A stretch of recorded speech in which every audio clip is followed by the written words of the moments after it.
In 1970, one of the most epic upsets in NCAA wrestling history went down. Dan Gable, the undefeated legend from Iowa State University, was on the verge of making history until a man named Larry Owings from Washington stepped onto the mat. Gable was a force of nature. He had never lost a match in his entire college career, 181-0. And in 1970, as the defending NCAA champion, he was the overwhelming favorite to win again. His dominance was unheard of. But then came Larry Owings, a relatively unknown wrestler from the University of Washington. Owings was talented, no doubt, but he was facing a mountain in Gable. No one expected him to win, not even close. The match started. Gable did what Gable did best. Pressured, attacked, never let up.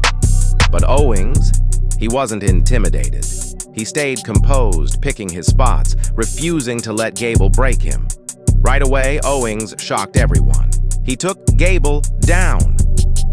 For the first time in his college career, Gable was behind. The crowd went silent. Gable's aura of invincibility was starting to crack. Gable tried to fight back. He was aggressive as ever, but Owings had the momentum. The pressure of an undefeated streak seemed to weigh on Gable, while Owings was wrestling like a man with nothing to lose. In the end, Larry Owings pulled off the impossible. He beat Dan Gable 13-11, handing Gable his first loss in college. The wrestling world was stunned.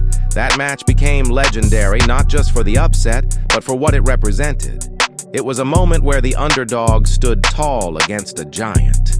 And while Gable would go on to become one of the greatest wrestlers of all time, Larry Owings' name will always be tied to one of the most shocking upsets in sports history.